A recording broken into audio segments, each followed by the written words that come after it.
Hi, my name is Tim Senkowski. I am a wounded warrior from the 10th Mountain Division, 3rd Brigade, 371 Cavalry. I was born in 1982, June 27th. I was wounded in Afghanistan, RC South, that's in the south region of Afghanistan, near Kaf, in the Ogundal Valley. I was hit by a IED. It was remote detonated by an Afghanistan citizen. He remote detonated it by a cell phone. It was a 105 round. It took off both of my legs, part of my arm, and gave me a small bit of traumatic brain injury. He was a phenomenal guy.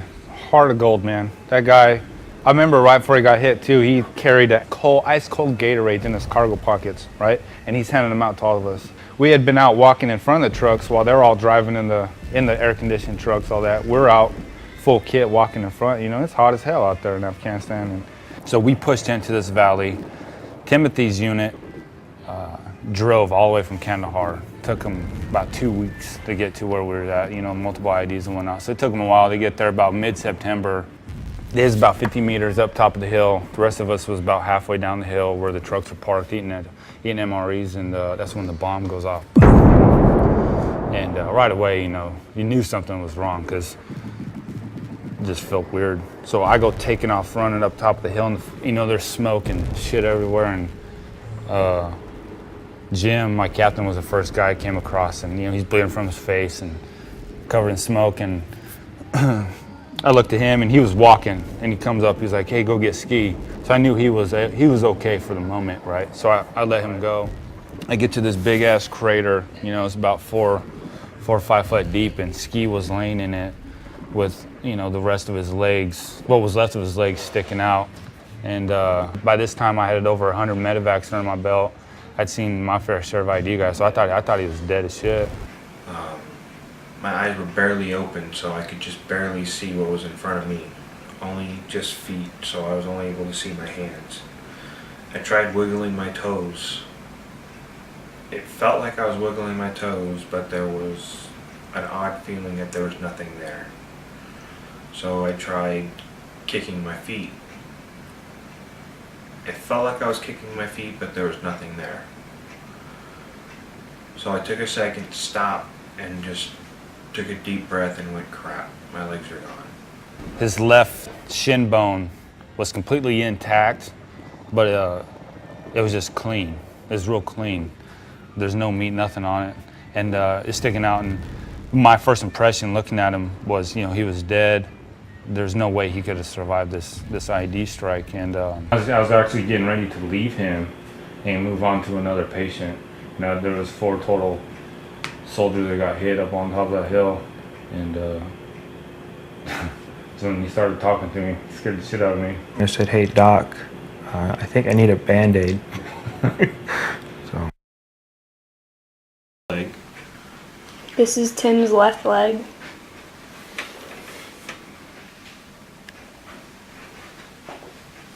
And This is the scar from the tourniquet. Okay. And all these are the scars from them putting on my leg back together. Okay. Now this is my right leg. This is from the skin graft. And I'll show you where they put the skin graft in a minute. This is where they sealed up my leg. All of this right here, this is all the flesh, fatty tissue, and the muscle, skin, all the extra skin that was down here below my kneecap. So they kept all this in case I need it for later on. Okay? This was from the blast. That cut into the nerve, into the muscle. That's why I can't move my thumb. You see right in here how the muscle and everything looks skinnier. What happened there is atrophy. The muscle and everything died. What the reason is because there's no nerve. So, and if you look right here, how the hand is smaller, it's atrophy because the muscle is not being used. Okay.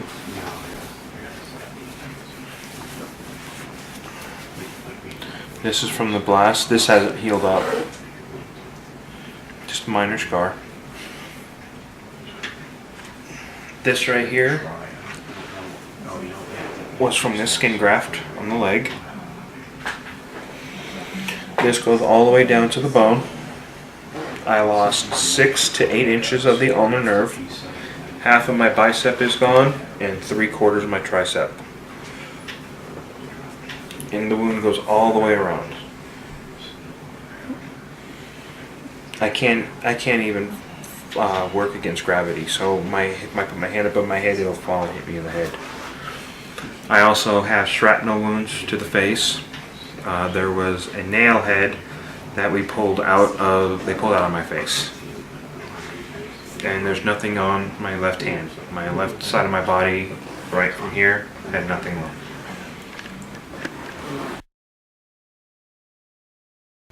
The injury has affected my family, has affected everybody. It just hasn't affected just my family, but it has affected my family a lot. With my family, it's changed me, and it's changed my family, because I'm not home right now. I'm stuck here, so it's still like I'm still on deployment, but I'm only 1,000 miles away from home. I would much rather be at home. I'd much rather have my family here, but it's adapting to a new lifestyle, and adapting to a new lifestyle is hard. And my wife married the original me. She never married the me that is, she never married me that I am now. But when she said I do, she married me for better or worse. Sickness and health and all that other fun stuff. But if she meant what she said when she said I do, she'll stick by my side no matter what. And so far she has.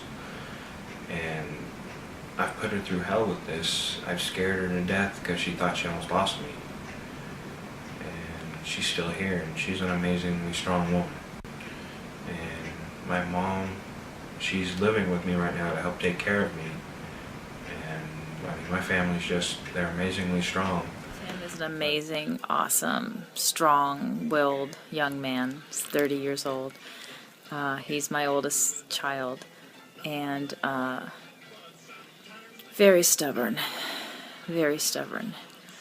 and has 2 bright, beautiful young boys and a wonderful wife. I have the 2-year-old here with us here. I take care of him here, and his wife has the 7-year-old back in Indiana with her. The wife is disabled, and their oldest son is autistic, so my husband takes care of them, and I keep the 2-year-old here.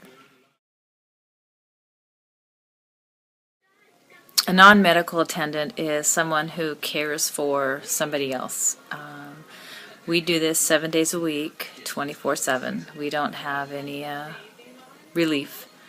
What we do is we get them to and from their appointments. At one point, Tim was doing probably 6 doctor's appointments a day for about the first 5 or 6 months after he got out of the hospital. Then it went down to maybe 3 a day, and that did not include his physical therapy and his occupational therapy. Now we're down to a couple doctor's appointments a week, and on top of occupational therapy every day and physical therapy. As a non-medical attendant, you kind of lose yourself here because, as you can see, you don't take as much care of yourself as you'd like to. Life kind of freezes for you because you're kind of living in a hospital and on a base, and there's not much around you, but you live here in a building where people come and go to work. And then every few months you get to go home, where life is going on and they've moved forward and things are changing and kids are growing and life is just going. As for the NMAs, you don't know who they are because they don't have any injuries, but inside they're tore apart, they're lost. They have lost their jobs. They don't have anything to go back to when they go back because they've been gone so long. and they're struggling. Amazingly weak at the same time. They don't show it. And sometimes I need to see that and they don't show me and it hurts. But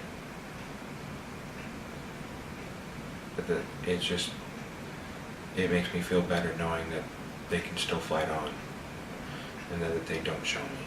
So it's like an oxymoron. So, but I love it because no matter what, they stand by my side.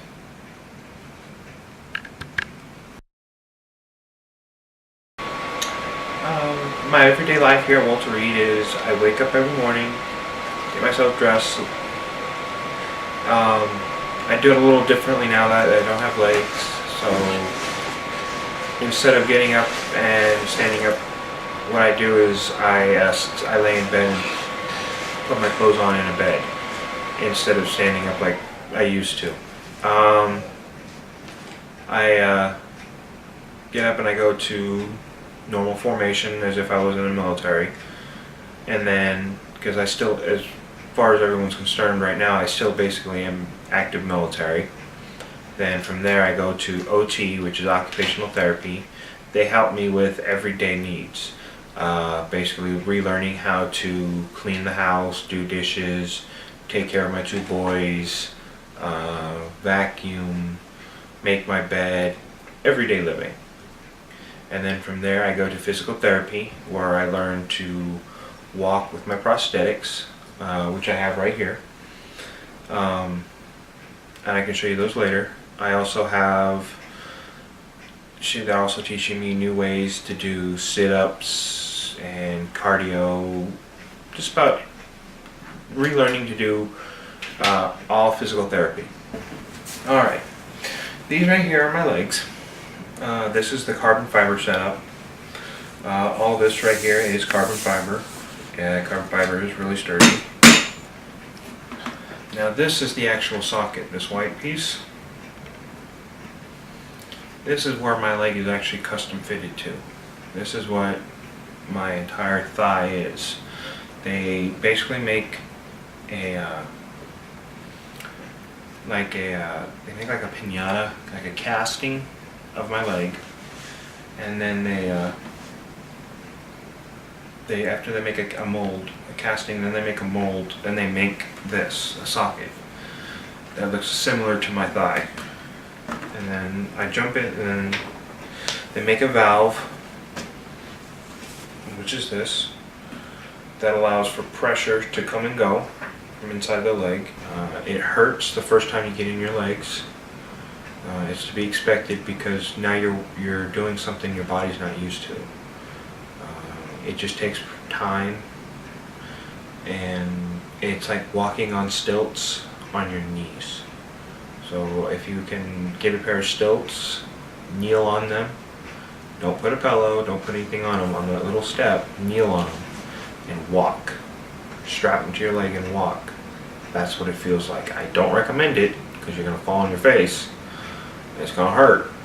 But if you do that, that's what it feels like for us every time we walk. Eventually, over time, we get used to it, and then that's how we learn to walk.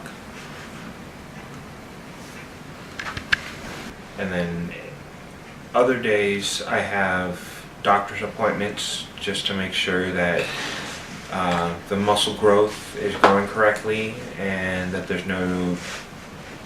my muscles aren't dying, that the atrophy in my hand isn't affecting the entire nervous system.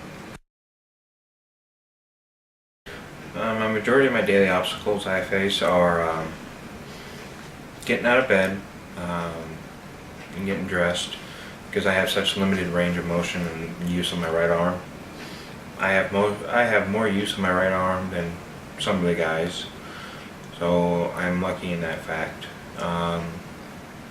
Taking a shower is really hard because I have to stay seated, or if I wear shower legs, there's part of my legs I can't wash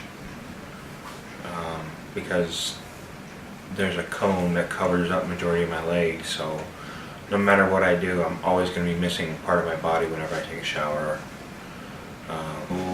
driving. Driving has also become very different as well. When I drive now, I drive with hand controls because I can't use pedals. It's very different than normal pedals because everything's up here instead of down below. I still have the normal pedals like everyone else. So if like you wanted to drive my vehicle, you can jump in and drive my vehicle if something happened to me and I need to be in the passenger seat if there was an emergency. So it sucks like that.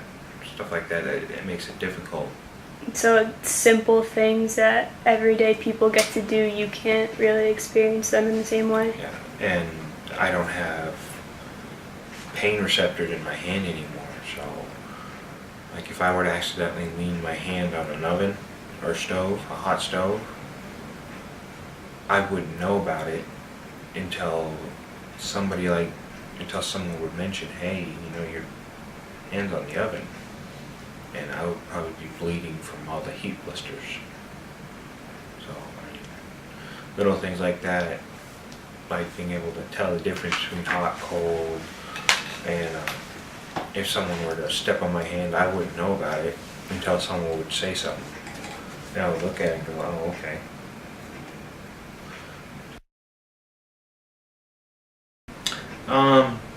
I like to play video games. I play RC. I have a whole bunch of RC cars and airplanes.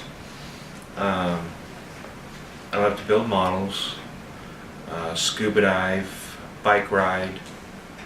I got a hand cycle that I ride now because I don't ride a normal bicycle. That's going to be here in a few weeks. And I also like to swim and scuba dive.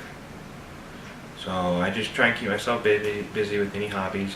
My favorite hobby though, my absolute favorite hobby most of all, is playing with my kids.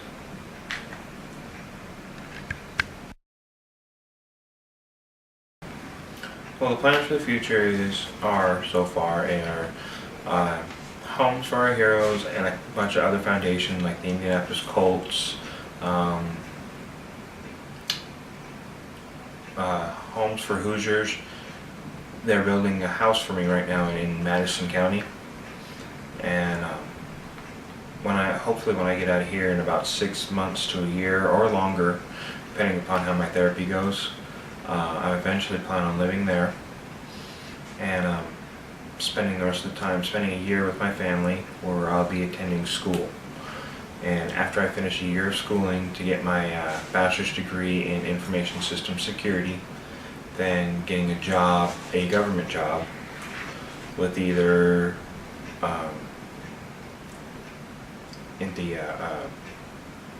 with the U.S. Army again, doing paychecks, or with the one of the alphabet soups, and then eventually just staying with them and going on to get my master's in counter cyber terrorism, and then just continuing on my education and just staying with my family, not going far away from them ever again, just staying close to my family. So these last 3 years haven't been fun.